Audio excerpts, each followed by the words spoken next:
This is the book of class 9 chemistry and today I am solving numerical कर रहा हूँ मैं आपका मोलरिटी का चैप्टर नंबर 6 से सॉल्यूशन मोलरिटी का न्यूमेरिकल कर रहे हैं। ठीक है बेटा, मोलरिटी का मैंने समझा दिया मोलरिटी क्या होती है, इसका न्यूमेरिकल कर रहा हूँ। तो हमसे कहा जा रहा है व्हाट इज द मोलरिटी, मालूम करें। मोलरिटी को हम कौन से एम से जारी करते हैं? बड़े एम से कैपिटल एम से। ठीक है, ऑफ द सॉल्यूशन, एक सॉल्यूशन की इसके अंदर जो सॉल्यूट इस्तेमाल हुआ है वो कौन सा इस्तेमाल हुआ है? HCl। और कितनी क्वांटिटी में इस्तेमाल हुआ है? 1.25 ग्राम। तो यहाँ पे हम क्या लिखेंगे? Mass of solute. ठीक है, क्या लिखेंगे? Mass of solute. सॉल्यूट कौन सा है? HCl। तो ब्रैकेट में लिखते हैं HCl। क्वांटिटी कितनी इस्तेमाल हुई है? 1.25 ग्राम। ओके, सॉल्यूट किसको बोलते हैं? किसी भी सॉल्यूशन में जो चीज which we use in lesser quantity, कम क्वांटिटी में इस्तेमाल करते हैं उसे क्या कहते हैं? सॉल्यूट। तो यहाँ पे कम क्वांटिटी यानी कि 40 सेंटीमीटर क्यूब का सॉल्यूशन है, उस पे 1.25 ग्राम बहुत कम क्वांटिटी है। तो ये क्या है हमारा? सॉल्यूट। ओके, उसके बाद जो सॉल्यूट इस्तेमाल हुआ है इसका हमें क्या मालूम करना है? Molar mass. क्या मालूम करना है? Molar mass. यहाँ पे आपको रफ में बता रहा हूँ मोलर मास कैसे मालूम किया जाता है। कि यहाँ पे हेडिंग डालिए मोलर मास ऑफ क्या चीज? मोलर मास ऑफ सॉलिड कौन सा है? HCl। HCl का मोलर मास मालूम करेंगे। हाइड्रोजन का एटॉमिक मास कितना होता है? 1। किससे मल्टीप्लाई होगा? 1। यहाँ कुछ नहीं है तो 1 से। बीच में निशान कौन सा आएगा? प्लस। क्लोरीन का एटॉमिक मास कितना होता है? 35.5। किससे मल्टीप्लाई होगा? 1 से। 1 1 जा प्लस का निशान उतारे। 35.5 1 जा 35.5। इन दोनों को प्लस करें तो क्या आएगा? 36.5। ओके, तो ये हमारे पास मोलर मास आ गया किसका? HCl का। कंधे साथ बताइए, यहाँ पे प्रेम सीधे बैठे। मोलर मास कितना है हमारे पास?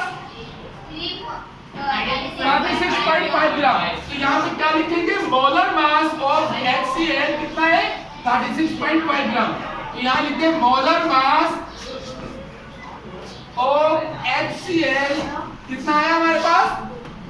36.5 gram. Okay, don't disturb class. Okay, ये हमारे पास मोलर मास आ गया है। वॉल्यूम कितना दिया हुआ है? 40 सेंटीमीटर क्यूब। तो यह आप यहाँ लिखते हैं वॉल्यूम ऑफ सॉल्यूशन कितना है? 40 सेंटीमीटर क्यूब। यहाँ लिखते हैं वॉल्यूम ऑफ सॉल्यूशन कितना है? 40 सेंटीमीटर क्यूब। ठीक है, अब हमें मालूम क्या करना है? मोलरिटी। सही है, मोलरिटी को हम किससे जारी करते हैं? कैपिटल M से। Don't talk. इधर देखिए, यहाँ हेडिंग कौन सी आएगी? रिक्वायर्ड की। यहाँ हेडिंग कौन सी आएगी? गिवन की हमने डाल दी है, मैं इसको रेड पेन से शो कर रहा हूँ। ठीक है, तो रिक्वायर्ड में क्या मालूम करना है हमारे को? मोलरिटी। तो यहाँ लिखते हैं मोलरिटी हमको मालूम करनी है। ठीक है, इसको हम कैपिटल M से शो करते हैं। ठीक है, उसके बाद हेडिंग किसकी आएगी? सॉल्यूशन की। किसकी आएगी? सॉल्यूशन की हेडिंग आएगी। ठीक है, तो यहाँ पे हम हेडिंग डालेंगे सॉल्यूशन की। ठीक है, सॉल्यूशन की हमने हेडिंग डाल दी है। तो लास्ट में आते हैं मोलरिटी को हम M से जारी करते हैं, कैपिटल M से। तो हमने M लिखा। अब मोलरिटी का फॉर्मूला क्या है? याद है? Mass of solute upon molar mass of solute. तो यहाँ लिखे mass of solute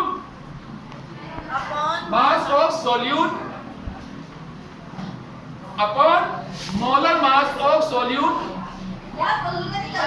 molar mass of solute, please don't touch. Molar mass of solute multiply 1000 divided by volume of solution. Volume of solution. अब यहाँ given में आइए और देखें mass of solute कितनी दी है? 1.25 ग्राम। तो मास ऑफ सॉल्यूट के लिए हम क्या लिखेंगे?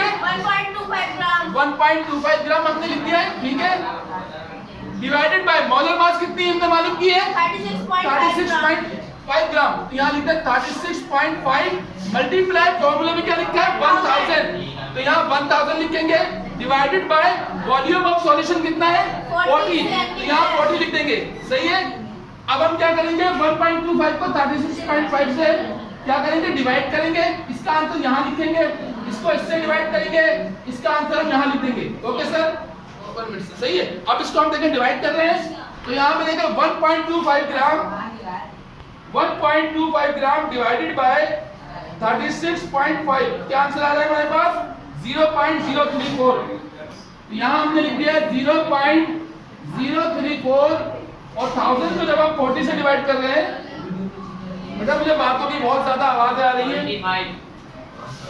25 इन दोनों को मल्टीप्लाई करेंगे तो आंसर क्या आएगा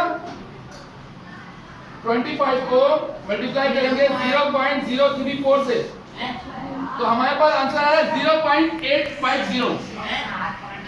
0.850 ये हमारे पास मोलरिटी का आंसर आ गया है। यहाँ पे हम इसकी यूनिट लिखेंगे मोल पर डेसीमीटर क्यूब। इसको बॉक्स में बंद करते हैं, ये हमारा आंसर आ गया। Okay students, so kindly don't forget to the bell icon, close it।